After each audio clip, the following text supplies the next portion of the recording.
You've been told you need to be strong. But what if strength doesn't always mean holding it all together? What if true resilience feels more like water, flowing, flexible, and alive with God's love?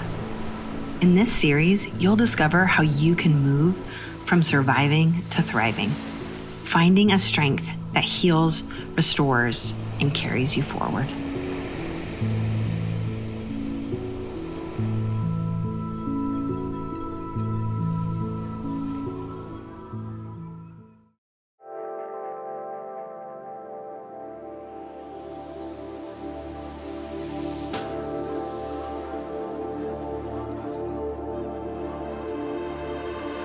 So when I was about 10 years old, I started babysitting for a family member.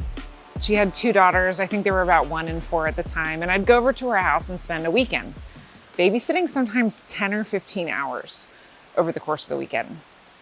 Because I was there for more than a day or two, she would often expect me to chip in on chores since I was presumably getting out of them at home. Her expectations of me were higher than was really appropriate for my age, and she would let me know when I didn't meet her expectations by pulling me aside for a conversation. I remember one instance where she told me that I wasn't a princess to sit on a pedestal after I joked about not wanting to vacuum a mess I made while I was vacuuming the mess that I had made. Once when I made homemade cookies at her request, I cleaned up and went to bed before she got home, and the next morning she told me that she almost woke me up the night before because I hadn't cleaned the mixing bowl well. I felt intimidated by this family member and unsure how to advocate for myself. I was expected to act like an adult, both in my behavior and in my communication. Remember, I was 10. I was expected to speak up for myself if something was wrong. But when I attempted to do that, I was shut down and then shamed for my attitude. I was stuck in a lose-lose situation. When these conversations happened, my nervous system activated, and I developed a sense of perfectionism and people-pleasing. Like if I could just do enough and be perfect enough, then I wouldn't get in trouble. During today's message, we're going to talk more about coping mechanisms like perfectionism and how they help and hurt us, because I bet that even if you didn't babysit for an overbearing family member and develop perfectionism to cope with the criticism you experienced, you probably had other experiences that hurt. You probably had other experiences that made you feel threatened or vulnerable, and I bet that you developed some ways to cope with that feeling. Sometimes we even develop or fall back on little sayings that help us navigate hard times, like no pain, no gain. Pain makes people strong. Well, at least you're going to learn an important lesson. Stop complaining. It could always be worse. Hey, when the going gets tough, the tough get going. Everything happens for a reason. I think God doesn't give you more than you can handle, right? Just pray about it. What doesn't kill you, it makes you stronger. Make no mistake, these sayings can help us make sense of difficult situations. They can help us accomplish things that we never thought we could. Sometimes there's no other way to get through a situation than to white knuckle it. But what happens when these are the words and phrases that shape us? They can't be the whole story. They can't be the only story that we have access to, because sometimes what doesn't kill you makes you isolated. What doesn't kill you makes you traumatized. What doesn't kill you makes you deeply harmed. These phrases can keep us stuck, pretending to be tough in order to get through, suppressing our feelings, and believing that strength can really only look like denying ourselves. But what if sometimes strength is something softer? What if strength is less like an impenetrable wall and more like water? What if strength is something like the tide? Soft and bold, fierce and gentle, moving as one powerful force. Andy Kolber, the author of Strong Like Water, asks, what if emotional health doesn't always look like being the strong one? What if sometimes it means stepping back and letting ourselves fear or grieve? What if it's not just facing hard things, though that matters, but also knowing our limits? What if it's loving others, but also letting ourselves be loved? What if the truest strength is as expansive as the tide, the fierce and gentle elements dancing together as one? What could life be like if you were strong like water? To get to that place of internal steadiness, we may need to unlearn some of what we thought we knew about strength. We may need to let go of the messages that shaped us. We need to get curious and compassionate about the parts of our stories that our bodies still carry. We're going to introduce 3 different kinds of strength today, but before we get there, we're going to stop and talk about a question. Here's your question for discussion. Talk about a way a phrase like no pain, no gain can be helpful and a way that it can be destructive. Now, you could talk about a personal experience where you pushed through pain and it helped or hurt, or you could keep it more abstract. Take a minute and talk about it.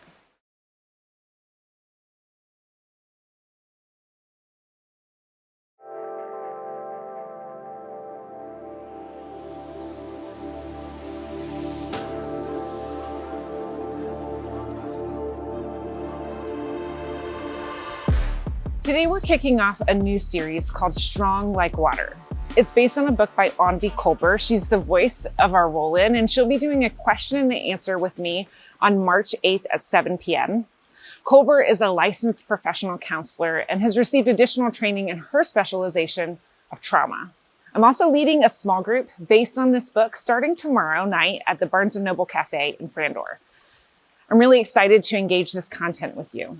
Kolber's books, Try Softer and Strong Like Water, have been important parts of my journey to become more deeply rooted in God's love for me. I believe that God wants us to do more than survive. I believe God wants us to live. I believe God wants more for us than white-knuckling our way through our day-to-day. Jesus said, I've come that they may have life and have it to the full. Life and life to the full. There's strength in survival and a strength in abundant life, and there's strength in the process in between. And this is what we're calling a flow of strength. Sometimes water flows in one direction, and sometimes it circulates like in a fountain. The image we're going to use to conceptualize the flow of strength looks like it flows in one direction, like a river, but there's really more flexibility than that because life is more fluid than that. Today, I'm going to introduce you to this flow of strength and the 3 kinds of strength that Kolber describes. And then over the next 3 weeks, we'll go deeper into each one. So if you leave here today and you're not super clear about what we're talking about, that's okay. Just keep coming back. So the flow of strength, the first kind of strength is situational. This is engaging your body's coping mechanisms to survive trauma or traumas. Then there's transitional, engaging compassionate resourcing to process trauma while moving in and out of being activated. And finally, there's integrated strength, which is living so rooted in God's love for us that we no longer need to rely on our situational strength for past experiences. So the focus of Strong Like Water, the book and our series, is that God designed us with strategies to survive, like fight and flight, that should never be viewed as sources of shame, but as honor. And when we remain in those strategies for too long, we start to lose capacity to engage in positive experiences. Stopping the water in a fountain can give you a chance to clean and do other maintenance, but if it never resumes its flow, we miss out on the purpose of the feature. When we try to push through pain with brute force, we often do more harm to ourselves. Being strong like water is about finding a flow of strength that moves us forward in a gentle and persistent way. The flow of strength consists of 3 parts, and we're looking to get an overview of them today. So as we describe these kinds of strength, it may be tempting to imagine integrated strength as the finish line. It's like the place where a river meets a lake. And while integrated strength is the most healthy and resilient place to be, remember that this process is more like a circulating water feature than a river that empties into a lake, because your life will continue to have highs and lows. And sometimes you'll need to fall back on situational strength. That's not failure. All three kinds of strength are good gifts to us from our Creator. So let's start with situational strength. You've heard the stories of a mother whose child was in imminent danger and she lifted a vehicle in an extraordinary feat of strength. Or a story of a person who survived being stranded in the wilderness against all odds until they could be rescued. Our bodies are designed to respond to life and death situations with something that we often refer to as fight or flight. Fight and flight are stress or trauma responses meant to help us survive. Now, even though we use the shorthand fight or flight to refer to this stress response, there's a handful of stress responses that have been identified by psychologists. So first is fight. And this is when your nervous system has identified that aggression would give you the best chance of survival. Flight is when your nervous system has identified that fleeing a situation would give you the best chance of survival. Freeze is when you have to freeze to determine the next step. And that pause, that frozenness, that gives you the best chance of survival. There's collapse and shutdown, which is like when disconnecting from something psychologically, emotionally, or physically would give you the best chance of survival. And finally, there's fawn. And there's more research needed on this, but it's essentially to say that appeasing someone, appealing to their ego, people pleasing, that will give you the best chance of survival. Now, temporary short spurts of situational strength are extremely helpful and necessary. And ideally, when the crisis has passed and our bodies register that it's over, we can then integrate that memory into the bigger story of our experiences and our sense of self. At that point, we can make sense of the experience, reflect on it, and move on. But what if that situation doesn't end? Or if the danger passes, but our bodies don't recognize that? What happens if every time a person thinks about that experience, their bodies go back into that stress response? Can you see how that starts to get complicated? It's easy to imagine that fighting off a kidnapper is heroic. We can understand that that's a good strategy of survival, but we have a harder time understanding that a child who constantly picks fight at school may also be operating out of survival instincts because their nervous system is stuck in the fight response. Kolber says that if we live out of situational strength for too long, whether because the danger is still present or the trauma is so deep, our experiences will remain fragmented in our bodies and psyche. This means that even the good or helpful parts of these experiences aren't available for us to leverage when we need them.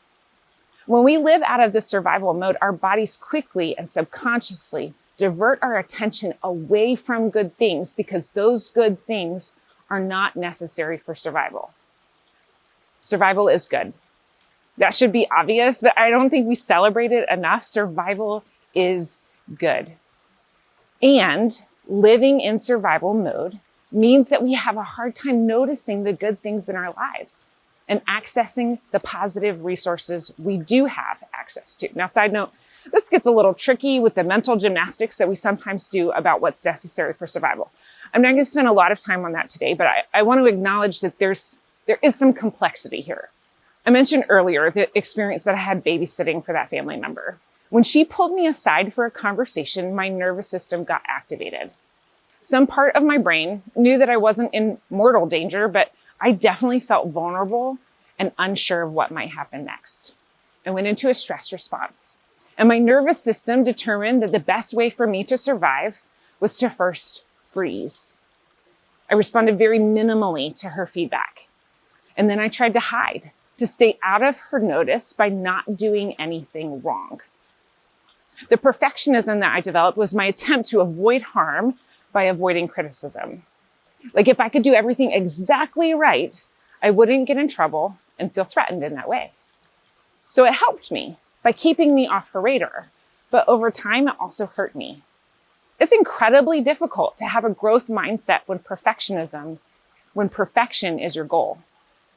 Mistakes meant that I was bad and were very difficult for me to acknowledge. So then defensiveness compounded the perfectionism. It was all mixed up together. Some other examples of situational strength might be hypervigilance, hyper-independence or hyper-dependence, toxic positivity, spiritual bypassing, people-pleasing, use of sarcasm to bypass emotion, isolating, etc. We're talking about any action that's rooted in survival energy, but does not dissipate once the threat has passed. This is like turning off the water feature for maintenance and never turning it back on. I hope that you can celebrate yourself for surviving. And I know that there will be seasons in the future where you'll need to adapt and be strong like this again. But I also want to acknowledge that you and I have often paid a high price to survive. We're going to stop here for another chat question. Have you ever gotten stuck in a response pattern that began as helpful and then became destructive? Or you could talk about one of these responses and how they can help and hurt, like perfectionism, hypervigilance, hyper-independence or dependence, toxic positivity, spiritual bypassing, people-pleasing, use of sarcasm to bypass emotion, or isolating. Take a minute and talk about it.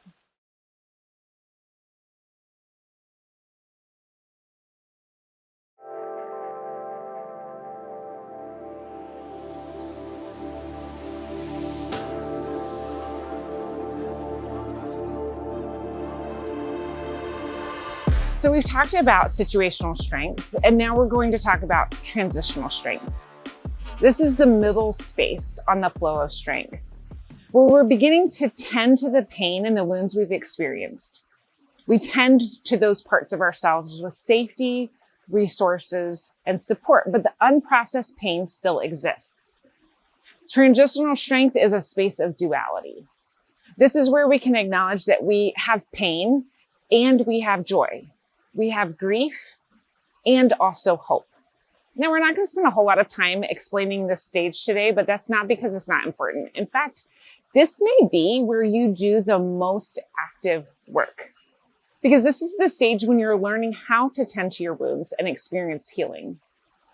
In transitional strength, you're sort of stepping back from the situation to look at it from above. And then you can choose to step back into the situation to engage your healing in the moments you can. Kolber says this is the ground from which we truly begin to have a choice about how we engage our story, our body, and our strength.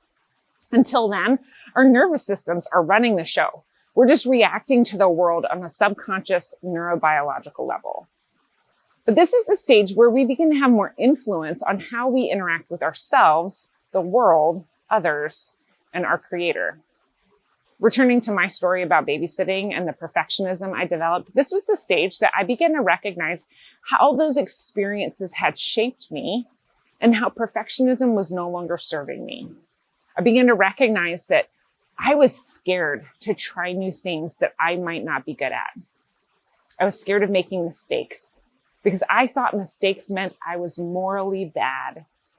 I was scared to admit when I had made mistakes, and I engaged in mental gymnastics to avoid that situation. Recognizing that connection was an important step, but it took me a long time to do much more than that.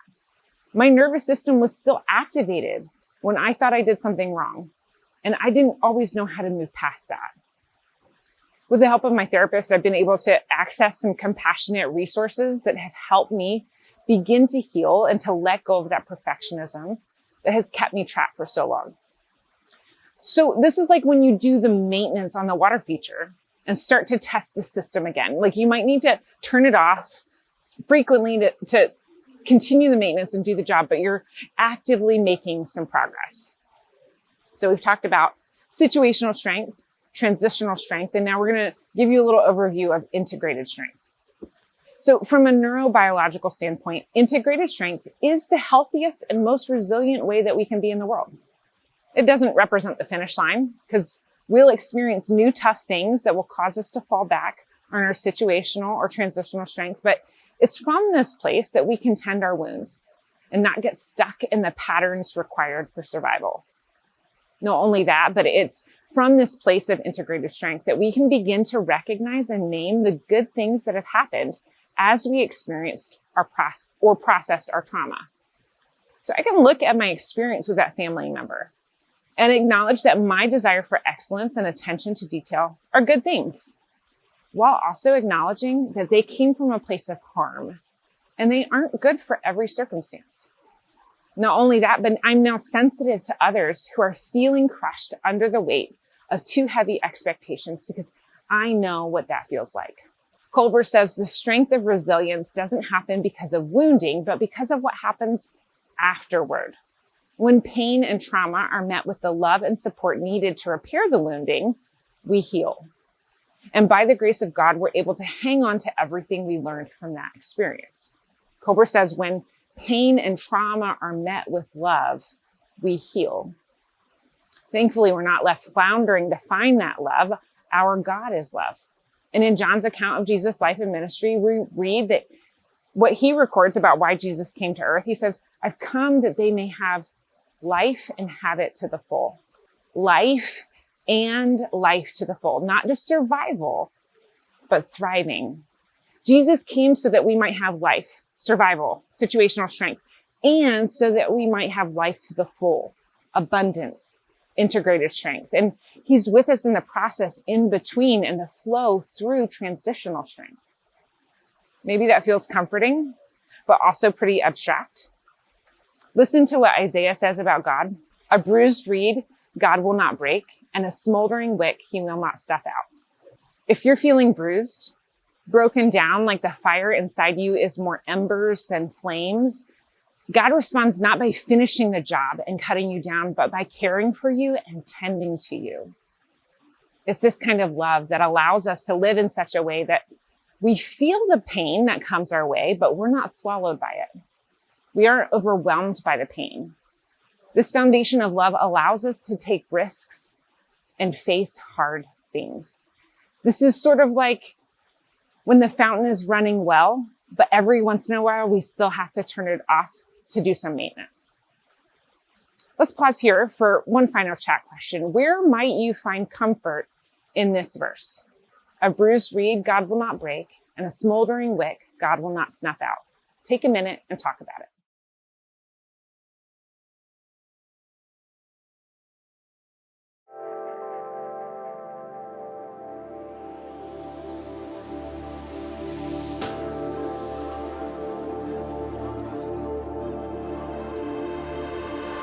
Every week, we're going to share one or two resources that you can use on your journey through the flow of strength. This is what Kolber calls compassionate resourcing. These resources are designed to help you move out of fight or flight so that you can tend to the wounds that are hurting. Before anything else, we need to build and strengthen our safety and our resources. This week's resource is meant to help us to reconnect to our bodies. A lot of times when our nervous systems are activated, even after the immediate threat is resolved, it's because our minds are either hyperactive, running through what ifs and vigilantly looking out for new threats, or they're disconnected and we're disengaged or numb. This activity is meant to help us reconnect. This week, one of my kids needed a filling in their tooth. Understandably, they were incredibly nervous about the process. And while they were sitting in the chair waiting for the doctor to come in, their nerves started to get the better of them. They were anticipating what they thought might happen, and they were scared of what could be. So we engaged this practice together. It's a practice that helps you to stop the spiral so that you can actually take one moment at a time. Grounding is about engaging our five senses, or whatever senses are available to you. So feel free to adapt the exercise in whatever way feels right to you or is necessary for you. And try to be specific as possible. So this is what we would do. We would say, I'm noticing something I can see. Like in this circumstance, I'm noticing the camera that I'm looking at. I'm noticing something I can touch, like the feel of my sweater on my arm. I'm noticing something I can hear, like the sound of the water behind me. I'm noticing something I can smell, like the perfume that I put on this morning. I'm noticing something I can taste, like the mint that I had before filming. Now, it can sometimes be helpful to do this practice outside, but you really can do it anywhere. And the idea is that you would continue to engage it until you begin to feel more regulated or until it's no longer helpful. So let's practice this together. Get into a position that's sort of relaxed but alert. You might, if you have a prayer practice, you might get into a position that's consistent with that prayer practice. And then get kind of quiet. I'm going to lead you through some of these prompts. And again, if you need to adapt based on your senses or what feels right to you, please do that. Right now, what is something that you can see? What is something that you can touch right now? Notice one thing that you can hear. Is there anything that you can smell? And what's one thing that you can taste? This is a practice that you can return to anytime you feel like your mind won't stop worrying about the future. It's scanning for threats or spiraling on problems. This is a step toward responding with compassion when our minds want to protect us by anticipating what might be and keep us from being present in the here and now. Today, I pray that we would find strength like water to embrace the compassion of God, to accept God's compassion for the hurting parts of ourselves and to offer that same compassion to those around us. Amen.